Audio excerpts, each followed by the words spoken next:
ये है laws of motion की चैप्टर सीरीज और आप देख रहे हैं लॉज ऑफ मोशन का पार्ट 2 वीडियो। मैं हूं गौरव पाटनकर और आपका स्वागत करता हूं हमारे यूट्यूब चैनल पे जिसका नाम है मुनि एजुकेशन। बिना कोई टाइम वेस्ट किए शुरू करते हैं लॉज ऑफ मोशन का पार्ट 2 वीडियो। लेकिन वीडियो शुरू करने से पहले मेरी आप सबसे एक छोटी सी अपील है कि अगर आप ये वीडियो देख रहे हो और आप जहां भी रहते हो वहां पर एक ट्री प्लांट कीजिए। प्लीज़ प्लीज़ वहाँ पर एक ट्री प्लांट कीजिए। और हमारा भी एक ऐसा इनिशिएटिव है कि हर एक सब्सक्राइबर के लिए हम हमारी तरफ से एक ट्री प्लांट करने वाले हैं। तो अगर आपने अभी तक हमारे चैनल को सब्सक्राइब नहीं किया है तो प्लीज़ यार चैनल को सब्सक्राइब भी कर दो। और ये वीडियो उन दोस्तों से भी ज़रूर शेयर कर दीजिएगा जिन्हें लॉज ऑफ मोशन समझने में दिक्कत जा रही होगी। हो सकता है ये वीडियो देखने के बाद उन्हें लॉज ऑफ मोशन समझ में आ जाए। तो चलिए वीडियो को शुरू करते हैं। पार्ट 2 को शुरू करने से पहले ये देखना जरूरी है कि हमने पार्ट 1 में क्या देखा था। अगर आपने पार्ट 1 की वीडियो अभी तक नहीं देखी है तो यार जाओ जाके पहले पार्ट 1 की वीडियो देख के फिर पार्ट 2 शुरू कर लेना। और अगर आपने पार्ट 1 की वीडियो देखी है और फिर आप अभी यहाँ पार्ट 2 देखने आए हो तो यार मेरी अभी की कई बातों को इग्नोर कर दो। ओके, सो अभी तक हमने देखा है basics of motion. Basics of motion में हमने ये देखा था कि कब हम कहते हैं कि कोई ऑब्जेक्ट मोशन में है या नहीं है।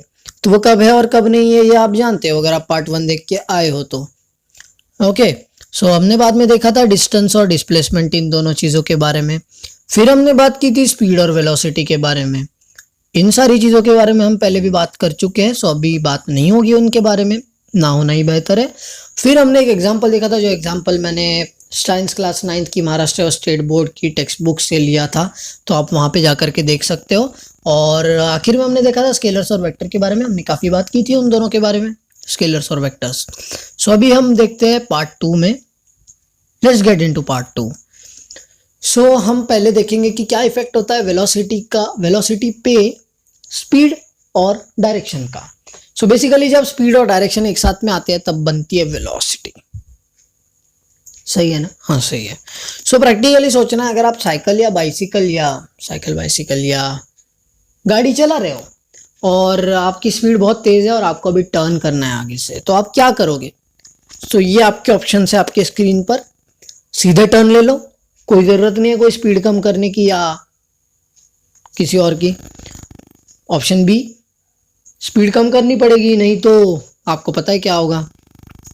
ऑप्शन सी, रुक जाओ, थोड़ा सांस ले लो, फिर आगे चलना। मीन्स पहले आपको रुकना है, फिर टर्न करना है और फिर आगे बढ़ना है।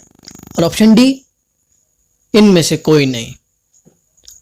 बेसिकली अगर आप लॉजिक लगा के सोचोगे और आप अगर मेरी तरह सोचते हो तो फिर भाई मेरा आंसर होगा नहीं। पहले आप गेस कर लो, वीडियो को पॉज कर लो, सोचो इसके बारे में।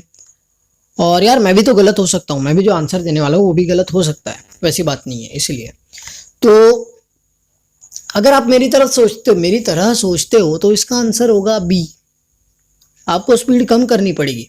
इमेजिन करो अगर आप किसी चट्टान पे जो रास्ते होते हैं उनमें से जा रहे हो, घाट पर से जा रहे हो और सामने एक बहुत हैवी टर्न है और आपको टर्न करना है और आपने स्पीड कम नहीं की, तो आपने जहां से शुरू किया था आपको वापस वहीं से शुरू करना पड़ेगा, घाट चढ़ना नहीं।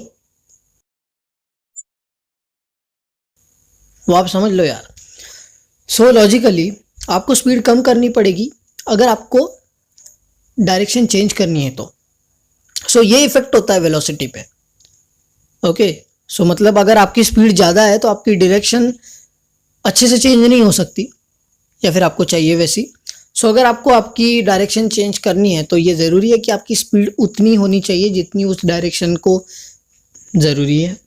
ओके, हम आगे बढ़ते हैं। अभी एक्सेलरेशन की तरह देखेंगे हम एक्सेलरेशन की तरफ। और एक्सेलरेशन के बारे में आपको पता होने के लिए आपको पता होना चाहिए वेलोसिटी के बारे में, और वेलोसिटी के बारे में पता होने के लिए आपको पता होना चाहिए डिस्प्लेसमेंट के बारे में। हम इन दोनों चीज़ों के बारे में थोड़ी थोड़ी कुंजम बातें करेंगे। यार डिस्प्लेसमेंट के बारे में सबसे पहले बात करते हैं। डिस्प्लेसमेंट के बारे में हमने वीडियो 1 में देखा था। जी हाँ, पार्ट 1 में। मैं बार बार बोलूंगा, अगर आपने पार्ट 1 देखी नहीं है तो प्लीज जाके देख के आओ। तो डिस्प्लेसमेंट में हमने देखा था कि displacement is the shortest distance travelled by an object. Example part 1 में। वेलोसिटी के बारे में भी हमने बात की थी कि velocity is the rate of change of displacement of an object, कि किसी ऑब्जेक्ट की डिस्प्लेसमेंट कितने जल्दी होती है, क्या रेट पे होती है, उसे हम गिनते हैं वेलोसिटी में। ओके, तो इन दोनों चीज़ों के हमने एग्जांपल्स के साथ में देखे थे यार पार्ट 1 में, तो देख लो पार्ट 1 जाके, अगर नहीं समझा होगा आपको तो। इसको एक हम एग्जांपल के साथ में देखेंगे कि क्या होता है एक्सेलरेशन। तो बेसिकली हमें एक्सेलरेशन ही देखना है। तो अगर आप नॉर्थ डायरेक्शन में 3 किलोमीटर पर आवर्स की स्पीड से जा रहे हो और अगर आपकी वेलोसिटी जो है आखिरी तक चेंज नहीं होती है, सो इसका मतलब है आपका एक्सेलरेशन है 0। ओके, सो लॉजिकली अगर कहा जाए तो आपकी वेलोसिटी आखिर तक चेंज नहीं हुई, इसलिए आपका एक्सेलरेशन 0 है। तो इसका मतलब आप क्या निकाल सकते हो कि acceleration is nothing but how your velocity changes. And if अगर आपकी वेलोसिटी चेंज नहीं होती तो एक्सेलरेशन का तो सवाल ही नहीं उठता। वो एक्सेलरेटर होता है ना, हमारी गाड़ी पे एक्सेलरेटर होता है, अगर उसको बढ़ा दो तो गाड़ी स्पीड में भागती है, कम कर दो तो गाड़ी स्लो हो जाती है, और छोड़ दो तो गाड़ी रुकती है लेकिन थोड़ा आगे जाके रुकती है। लॉ ऑफ इनर्शिया नाम की कोई चीज़ होती है ना, हाँ होती है। तो उसके बारे में हमको आगे देखना है, लॉ ऑफ इनर्शिया के बारे में। सो आगे जब देखेंगे तो बात करेंगे कभी, ठीक है। सो अभी तो फिलहाल एक्सेलरेशन की तरफ कॉन्सेंट्रेट करते हैं। सो इस एग्जांपल से हमें ये पता चलता है कि एक्सेलरेशन नेमकं आहे काय। तो एक्सेलरेशन का मीनिंग ये है कि acceleration is nothing but the rate of change of velocity, कि आपकी वेलोसिटी कैसी चेंज हो रही है वो डिटरमाइन करने के लिए हम एक्सेलरेशन का यूज करते हैं। वैसे ही सेम है यूनिफॉर्म और नॉन यूनिफॉर्म लीनियर मोशन के साथ में। आपको पता होगा यूनिफॉर्म लीनियर मोशन के बारे में। देखो, लीनियर मोशन का सिंपल एक ही मीनिंग है, सीधे रास्ते चलना। और अगर आप सीधा रास्ता चल रहे हो वो भी यूनिफॉर्म वेलोसिटी से, यूनिफॉर्म वेलोसिटी कौन सी, जो कि चेंज नहीं होगी, ठीक है। ऐसी वेलोसिटी जो चेंज नहीं होती है, मतलब अगर अभी 10 है, 10 मिनट बाद भी 10 है, 50 मिनट बाद भी 10 है, जैसे ऊपर के एग्जाम्पल में 3 किलोमीटर पर आवर थी। सो अगर वैसा केस है आपके साथ तो you are in uniform linear motion, और अगर नहीं है तो फिर आप है in non uniform linear motion. Simple है कि the motion that is not uniform is non uniform, सीधी सीधी डेफिनेशन है। लेकिन अगर आपकी मतलब इसको और अगर आसानी से समझना होगा तो अगर आपकी वेलोसिटी कंटिन्यूअसली चेंज हो रही है, so you are in non uniform linear motion. जैसे कभी आप एकदम स्लो जा रहे हो, कभी आप रुक जा रहे हो, कभी आप एकदम ही फास्ट जा रहे हो, कभी तूफान मचा रहे हो। तो ऐसा अगर हो रहा होगा आपके साथ में तो आप है नॉन यूनिफॉर्म लीनियर मोशन में, कोई दिक्कत नहीं है। So then acceleration is nothing but the rate of change of velocity. So इसको एक एग्जांपल के साथ समझते हैं। अगर वेलोसिटी एग्जांपल हम बाद में ले लेंगे, सबसे पहले फॉर्मूले देख लेते हैं, ठीक है। Acceleration is nothing but change in velocity divided by time. लेकिन यहाँ पे ये टाइम क्या है ये समझना बहुत ज़रूरी है। ओके, ये टाइम के बारे में हम बाद में बात करेंगे। So change in velocity is nothing but the final velocity minus initial velocity, जो अभी की वेलोसिटी है माइनस जो पहले की वेलोसिटी थी, उससे आपको पता चला कि कितनी वेलोसिटी चेंज हुई है। और उसके बाद में कन्वेंशनली अगर देखना है आपको तो that formula is v minus you upon T. But what is this T, ये हमें पता चलेगा जब हम प्रैक्टिकली जो एग्जांपल्स हम छुड़ाएंगे तब। ओके, सो आगे देखते हैं more about acceleration. Acceleration is basically of 2 types, ऐसे 3 टाइप्स होते हैं। सो पहला, अगर आपकी वेलोसिटी चेंज नहीं होती है तो आपका एक्सेलरेशन होता है 0। दूसरा, अगर वेलोसिटी इंक्रीज होती है तो आपका एक्सेलरेशन है पॉजिटिव। तीसरा, अगर आपका वेलोसिटी डिक्रीज होता है तो एक्सेलरेशन है नेगेटिव, उसे कहते हैं deceleration. The negative acceleration is also called deceleration. हमेशा के लिए याद रखना, एमसीक्यूज के लिए अच्छा सवाल है। एग्जाम्पल से देखते हैं। अगर वेलोसिटी है आगे की तरफ और अगर एक्सेलरेशन भी भाई भाई की तरफ, हाथ में हाथ डाल के चल रहा है आगे उसी के साथ, तो वो हो जाएगा बी का केस। इसका मतलब है कि आपकी वेलोसिटी इंक्रीज हो रही है। सो वेलोसिटी क्यों इंक्रीज हो रही है, क्योंकि एक्सेलरेशन जो है वेलोसिटी के साथ में है, सिंपल सी बात। लेकिन अगर ऐसा होता है कि आपकी वेलोसिटी तो सामने की तरफ है लेकिन एक्सेलरेशन जो है वो पीछे की तरफ है, मतलब वो पीछे की तरफ खींच रहा है वेलोसिटी को। तो ये होता है आपका तीसरा केस, सी वाला, जिसमें वेलोसिटी डिक्रीज होती है और एक्सेलरेशन नेगेटिव है, जिसे हम कहते हैं डिसेलरेशन। एक्सेलरेशन के थोड़े और टाइप्स जान लेते हैं, यूनिफॉर्म और नॉन यूनिफॉर्म एक्सेलरेशन। यूनिफॉर्म बोले तो अगर आपकी वेलोसिटी चेंज हो रही है by equal amounts of time, equal amounts, okay, equal amounts में चेंज हो रही है, मतलब अगर पहले 10 सेकंड में आपकी वेलोसिटी थी 10 मीटर पर सेकंड, अगले 10 सेकंड में आपकी वेलोसिटी है 20 मीटर पर सेकंड, फिर मतलब ऐसे हर 10-10 सेकंड में आपकी वेलोसिटी अगर 10 मीटर पर सेकंड से बढ़ रही है, so that is an uniform increase in your velocity. Okay, इसका एक एग्जांपल भी हम आगे लेने वाले हैं, तो अगर आपको नहीं समझा है तो प्लीज़ मायूस मत हो जाना। और दूसरा एग्जांपल है नॉन यूनिफॉर्म एक्सेलरेशन का। तो अगर आपकी वेलोसिटी जो है वो नॉन यूनिफॉर्मली इंक्रीज होती है, नॉन यूनिफॉर्मली इंक्रीज होने से मेरा मतलब है कि पहले 10 सेकंड में आप 2 मीटर पर सेकंड से चल रहे थे, फिर उसके बाद में 10 सेकंड में आप 100 मीटर पर सेकंड की स्पीड से चलने लगे। वैसे आई डोंट नो पॉसिबल है या नहीं है, लेकिन फिर भी चलने लगे। तो ऐसे हर 10 सेकंड में आपकी वेलोसिटी चेंज हो रही है, लेकिन वो चेंज जो है वो यूनिफॉर्म नहीं है, मतलब एक जैसा नहीं है। ऐसा नहीं कि 10-10 से बढ़ रही है, 10-10 से घट रही है, कभी भी बढ़ रही है, कभी भी घट रही है, कैसे भी बढ़ रही है, कैसे भी घट रही है, तो उसे कहते हैं नॉन यूनिफॉर्म एक्सेलरेशन। ओके, सो हम देखते हैं डिस्टेंस टाइम ग्राफ के बारे में। डिस्टेंस टाइम ग्राफ में इतना कुछ है नहीं वैसे, सीधा ये ग्राफ है आपके पास और ये प्लॉट्स है आपके पास। ओके, ये जो है ये हमारा डिस्टेंस टाइम ग्राफ है, ये हमारा टाइम और ये हमारा डिस्टेंस। आपने ग्राफ तो देखा होगा। ओके, सो आपने ग्राफ्स के बारे में तो पढ़ा ही होगा, ज़्यादा या नहीं पढ़ा होगा क्या पता, लेकिन ये ग्राफ है और ये ग्राफ पे हमें ये डिस्टेंस और टाइम के हिसाब से इन्हें प्लॉट करना है। तो ये जो हमारा टाइम है और ये जो हमारा डिस्टेंस है, सो इनके हिसाब से हमें इन्हें प्लॉट करना है। और जब आप प्लॉट करेंगे तो आपका जो ग्राफ होगा वो दिखेगा कुछ ऐसा। दोनों सेम नहीं दिख रहे, ओ सॉरी, ये दिखेगा कुछ ऐसा। ये मैंने अभी पूरी लाइन नहीं ड्रॉ की है, लेकिन जब आप पूरी लाइन ड्रॉ करोगे तो आपको मिलेगी एक सीधी आड़ी लाइन। सीधी आड़ी लाइन, ये ऐसी ही स्ट्रेट लाइन जो है वो, ये जो ऐसी बनी है वैसी इतनी ये सीधी नहीं है, लेकिन फिर भी समझ लो यार समझ लो, एक स्ट्रेट लाइन आपको मिलेगी। ओके, बस एक आपको स्ट्रेट लाइन मिलने वाली है।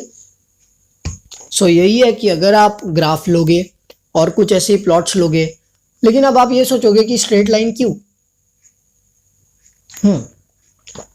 सो उसका जो जवाब है वो है ये, an object in uniform motion covers equal intervals of distance in equal intervals of time.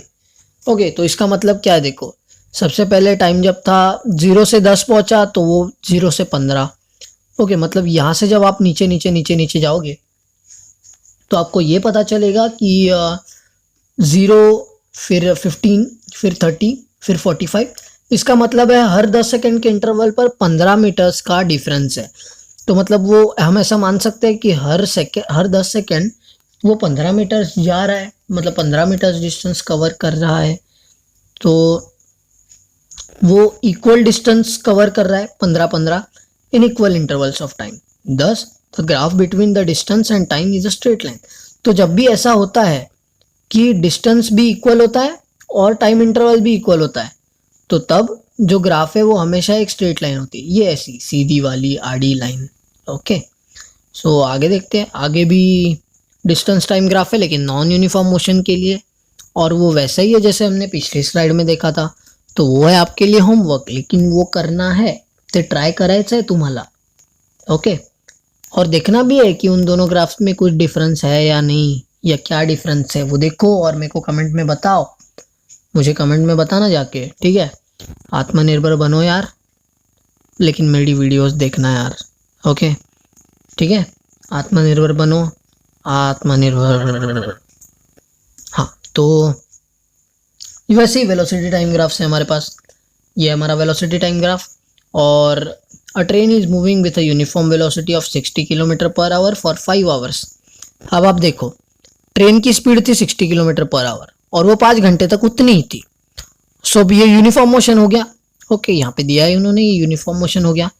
अब बे पहला क्वेश्चन देखो और लॉजिक लगा के जवाब देना इसका। चाहो तो आप वीडियो पॉज कर दो यार, वीडियो थोड़ी बड़ी हो रही है तो मैं टाइम नहीं दूंगा आपको ज़्यादा जवाब देने के लिए, आप अपना टाइम ले सकते हो। With the help of the graph how can you determine the distance covered by the train between 2 and 4 hours। अब ये डिस्टेंस कैसे कैलकुलेट करते हैं इसके लिए हम एक अलग वीडियो बनाने की कोशिश करेंगे, लेकिन फिलहाल के लिए आप इतना जान लीजिए कि यूनिफॉर्म मोशन है। सो आपको 1 घंटे में ये कितना कवर कर रही है 60। सो 2 घंटे में कितना करेगी, 2 और 4 के बीच में 2 ही घंटे आते हैं, तो 2 घंटे में कितना करेगी 120। सिंपल है। और दूसरे क्वेश्चन में इन्होंने पूछा है कि what is the relation between distance covered by the train between 2 and 4 hours and the area of particular quadrangle. तो बोलने का मतलब उनका बेसिकली ये है कि हमने ये जो अजीब सी फिगर है यहाँ पे, ये जो रेक्टेंगल जैसी दिख रही है ए सी और ये बी डी, इसको जोड़ना पड़ेगा हमको, इसको हमको जोड़ना पड़ेगा, जोड़ देते हैं। सो ये जो रेक्टेंगल बना है यहाँ पे, जो अजीब सी फिगर बनी है यहाँ पे, सो उसका और ये डिस्टेंस ट्रेवल्ड हुआ है उसका क्या कोई रिलेशन है? सो रिलेशन है, लेकिन हम उसको किसी अलग वीडियो में पता लगाएंगे, नहीं तो ये वीडियो जो है 20 मिनट के ऊपर चली जाएगी और फिर आप देखोगे नहीं पूरी वीडियो। सो इसके लिए उसका किसी अलग वीडियो में बना देंगे हम उसके लिए। ओके, सो वैसा ही नॉन यूनिफॉर्म के लिए है, यूनिफॉर्म एक्सेलरेशन के लिए भी है हमारे पास। सो ये है। सो अभी आप देख सकते हैं, देखो ये जो टाइम है 5 सेकेंड, 5 सेकेंड्स में वेलोसिटी थी 8 मीटर पर सेकेंड, फिर हुई 16, मतलब हर 5 सेकेंड के डिफरेंस पे 8 मीटर पर सेकेंड की वेलोसिटी बढ़ रही है। तो जैसा हमने उसमें देखा था डिस्टेंस टाइम ग्राफ में, वैसा ही हमको यहाँ देखने को मिल रहा है, एक सीधी वाली आईडी लाइन। सो इसको ज़्यादा एग्जाम्पल्स देने की कोई ज़रूरत नहीं है शायद। ये देखिए यहाँ पे नीचे लिखा है the velocity changes y equal intervals, velocity changes by equal amounts in equal intervals of time, thus there is uniformly accelerated motion। ठीक है, तो इसके बारे में हमने पहले भी बात की थी, यूनिफॉर्म और नॉन यूनिफॉर्म एक्सेलरेशन के बारे में, तो इसके बारे में अभी ज़्यादा बात नहीं करेंगे हम, तो वही बेहतर होगा हमारे लिए। ओके, और आगे बढ़ते हैं। और equations of motion, kinematical equations हमें देखनी है लेकिन पूरी नहीं देखेंगे। सो काइनेमेटिकल इक्वेशंस के बारे में बेसिकली इतना जान लो कि they are just relations between time, velocity और डिस्प्लेसमेंट। ओके, मतलब अगर समझो आपको कोई चिल्लर से क्वेश्चंस आते हैं कि जैसे वेलोसिटी कैलकुलेट कर लो, इनिशियल वाली फाइनल वाली, टाइम कैलकुलेट कर लो कितना लगा, स्पीड कैलकुलेट कर लो या डिस्प्लेसमेंट कैलकुलेट कर लो, तो आपको तब यूज़ करनी है काइनेमेटिकल इक्वेशंस। तो हमारे पास 3 काइनेमेटिकल इक्वेशंस है। पहली है ये v is equal to u plus a t, दूसरी है ये s is equal to u t plus half a t square, तीसरी है ये v square equal to u square plus 2as। So इसमें जो v है ये फाइनल वेलोसिटी, u है इनिशियल वेलोसिटी, a है एक्सेलरेशन, t है टाइम, इसमें s है डिस्प्लेसमेंट, u आपको पता है, t आपको पता है, a आपको पता है, बाकी सब आपको पता है। सो वीडियो ज़्यादा लंबी तो होने नहीं वाली। सो ये काइनेमेटिकल इक्वेशंस की जस्ट हमने एक शुरुआत की है, हमारे पास ये 3 काइनेमेटिकल इक्वेशंस आ चुकी है, लेकिन ये कैसे आई ये हम देखेंगे अगले वीडियो में। ओके, सो यार ये वीडियो हम यहीं पे ख़त्म करते हैं। A big thank you for watching. ये वीडियो आपने बहुत पेशेंटली यहाँ तक आके देखी है, मतलब यार 18 मिनट से ज़्यादा हो गए ये वीडियो को आपने बहुत पेशेंटली देखा है।